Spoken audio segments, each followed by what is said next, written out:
Está escrito em João 1, versículo 14, o seguinte: aquele que é a palavra tornou-se carne e viveu entre nós. E vimos a sua glória, glória como do unigênito vindo do Pai, cheio de graça e de verdade.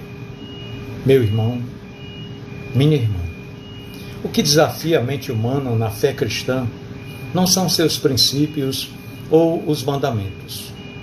Por mais que amar os inimigos e perdoar aqueles que nos fazem mal seja, digamos assim, uma pancada diretamente no queixo de nosso orgulho e senso natural de autoproteção, por mais que negar a si mesmo seja uma condição desafiadora demais para nós, e por mais que as afirmações do Evangelho revelem-se uma completa contradição de nossas lógicas e de nosso senso comum, há um desafio para a nossa vida, para a vida cristã. E o grande desafio é exatamente crer que Deus se tornou gente, assim como nós, e viveu por um tempo em meio à humanidade. E cremos verdadeiramente se sofremos a implicação dessa fé.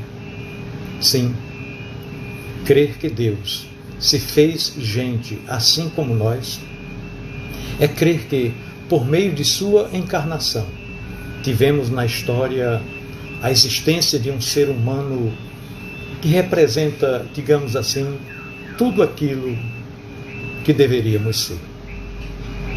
Sendo assim, vendo-o, podemos nos avaliar e reorientar a nossa vida pela vida dele, visto que jamais alcançaremos de uma só vez tudo sobre Jesus.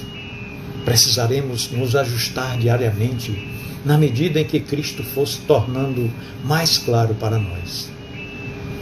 Esse conhecimento quer nos levar a mudar de vida. É o que significa verdadeiramente seguir a Cristo. Isso significa também ser discípulo de Jesus. Deus nos amou de tal maneira e se fez um de nós para nos salvar. E essa salvação inclui nos salvar de nós mesmos também, da pessoa que nos tornamos e não deveríamos ser, das atitudes e posturas que nós desenvolvemos e não deveríamos desenvolver. Ele se tornou um de nós e isso nos possibilita perceber o quanto nós somos o que não deveríamos ser. Aquele que tem todo o poder, amou, serviu, perdoou, escolheu os menores e mais pobres, acolheu viúvas, cobradores de impostos, samaritanos e samaritanas. Ele escolheu como amigos íntimos homens bem limitados, assim como nós. Ele nos amou e o que lhes ensinou não foi complexo, mas foi radical. E exigiu deles a vida inteira para aprenderem de fato.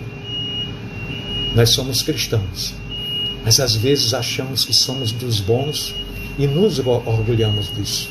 Isso é tão prejudicial. Até defendemos o nosso jeito de ser cristão como se fosse o padrão fiel do seguimento a Cristo. As nossas credenciais são coisas interessantes.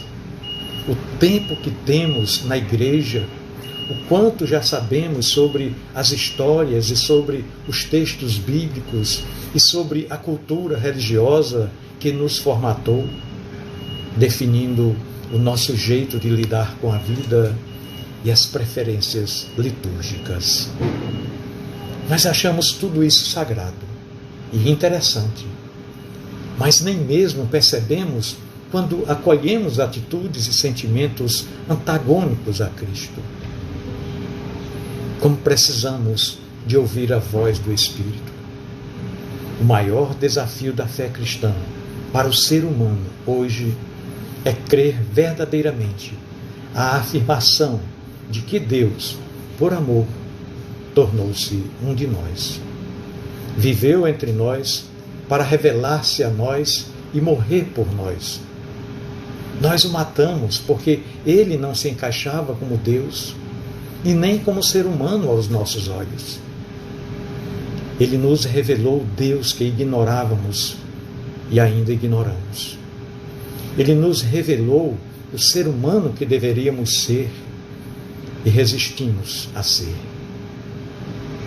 Se entendermos isso, haverá mais humildade, mais quebrantamento, mais inquietação em nós. Inquietação esta quanto ao tipo de ser humanos que somos e sobre o lugar do amor em nossa vida. Se cremos verdadeiramente em Cristo, então isso precisa produzir consciência e autocrítica em nós. Pensemos nisso. Um grande abraço